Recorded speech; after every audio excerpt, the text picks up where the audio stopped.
beginning of a startup's journey, everything is about hype. Everything feels about hype. It's about excitement, novelty, possibility. But that really isn't everything that a startup needs in the beginning. My name is David. I'm an entrepreneur in the 3D printing space, and I'm building in public.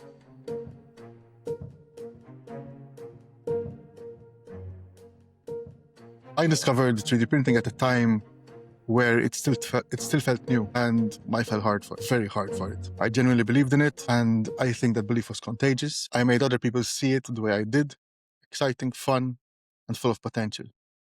And early on, that worked incredibly well.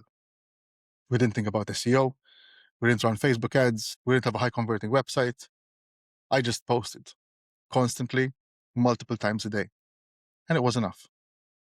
The traction was almost entirely organic. People were curious, they shared, they commented, they asked questions. Looking back, that early momentum wasn't strategic. It was emotional. It was my excitement pushing forward. And for that phase, the emotion carried us. And I remember most of these milestones very clearly. First time I issued my 100 euro invoice, then a 1,000 euro sale, and the first 10,000 euro a month. And each one felt massive at the time. What's interesting is that looking back, most of these moments weren't the result of a polished sales process. A lot of them almost fell onto my lap because I was at the right place, at the right time, having the right conversation with the right people. At the same time, I was horribly undervaluing what we were building. Not intentionally, I just didn't have any context yet. Every milestone felt difficult, not because the demand wasn't there, but because I was pitching it in a way that was way too complicated. I was essentially explaining too much. The solutions were complex, and I assumed these complex solutions needed justification. So I pushed onto detail, features, capability, capacity. Sometimes that worked, and often it didn't. What I didn't realize yet was that people weren't buying the engineering expertise. They were buying the feeling that this thing could solve a problem that they cared about. That gap between excitement and clarity would come back later in a lot more expensive ways. And this wasn't helped by the fact that at that time, I didn't have much experience in business to draw upon. It was completely improvised. I didn't speak entrepreneur. I had no idea what any of these terms meant. I didn't know what a profit and loss was.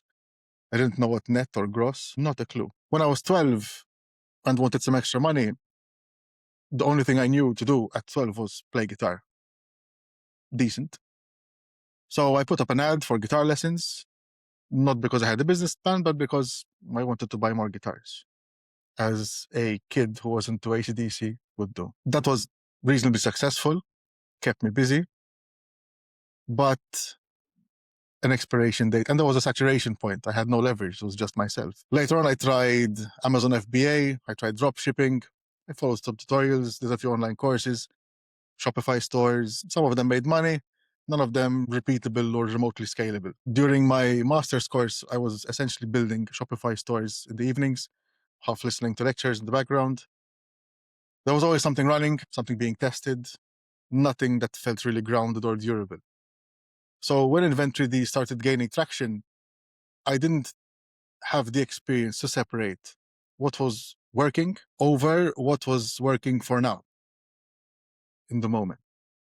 The hype phase masked a lot. It made growth feel easier than it really was. Looking back, I say we grew way too quickly. It made demand feel more stable than it actually was. We had no stability. And it made the business feel clearer than it truly was. To be fair, that hype phase was necessary. It gave us oxygen.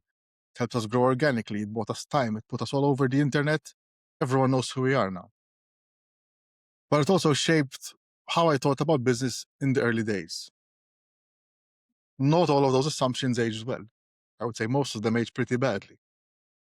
I thought we were building an engineering engine when we were actually building a business that needs storytelling, education, structure, and discipline, which essentially is what every new innovative business needs. I didn't know that yet. At that point, everything still felt light, exciting, possible.